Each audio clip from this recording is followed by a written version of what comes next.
Last week, week 26 of my 40-week marathon training plan was my best week yet.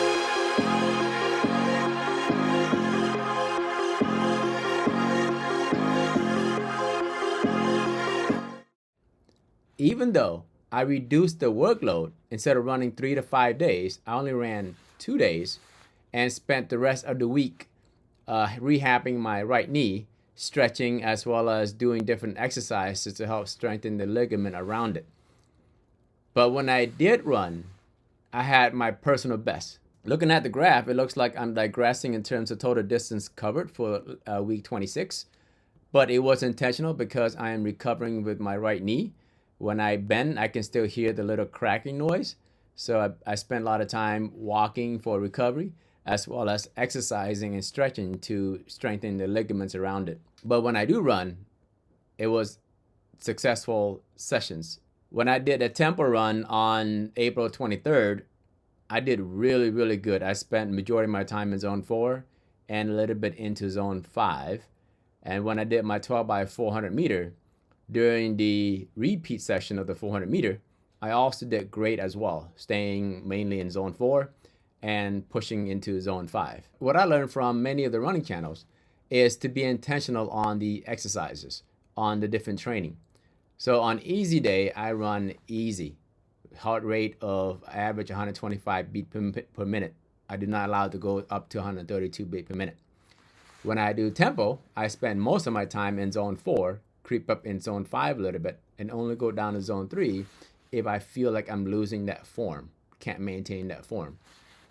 And when I do my speed run, my track or my outside run, 12 by 400 meter, I make sure I push it in that upper threshold and in that threshold area and exceeding to zone 5. So by doing that, I cover pretty much all the zone. I build my base with the zone 2 easy running, and I built my speed, my top end, with my 12 by 400, and I built the endurance with my tempo runs. This tempo run was my best run yet. Those are the lap average, and you look at, if you exclude this outlier that's toward the end, my average pace was 9 minutes and 1 second. I know for some people this may seem slow, but to me it's my best yet, and I still have about 100 days until my actual marathon race. So I am on the right track and simply building up that speed slowly but surely. I maintain mainly 84% in zone 4, 11% in zone 5, and very little in zone 3. That's just ramping up into zone 4. The exciting part for me is having my run cadence and stride very consistent. My stride was, I average around 1 meter, and my cadence is between 170 and 185. Fantastic form throughout the whole run. My 12 by 400 meter was a great session for me. I was very pleased with how fast I ran and how I was able to maintain that pace 9 laps out of 12 laps total. You can see average pace 624, 639, 643 with my target pace of 703. And for me to maintain that pace for this long, that was great. And to be honest, in lap 10, I intentionally slowed down because I did not want to put too much intensity and load on that knee. So I want to kind of give it some breather. And toward the last lap, I was able to finish at 6:18-minute pace. That was fantastic. When I do run, I maintain zone 4 and push into zone 5 a little bit. And zone 3 and zone 2 is only because of the walk interval. Again, look at my stride. During the run, they are consistent. When I do run, my stride was around 1.3 meter. My cadence was between 170 and 190 step per minute. If you look at toward the end where I achieved 601, I actually had quite a bit of a step per minute.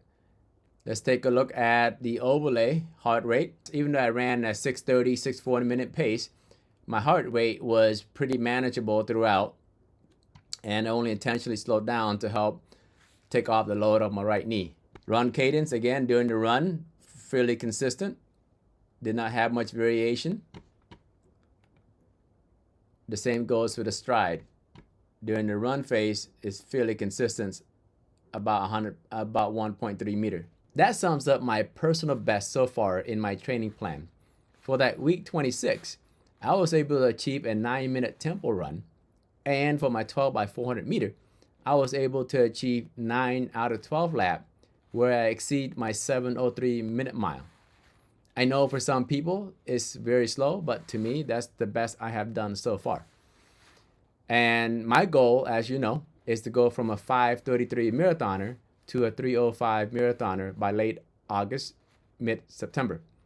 And if the progress continue to be in that direction, I believe I can build the endurance needed to maintain that for a 26 mile.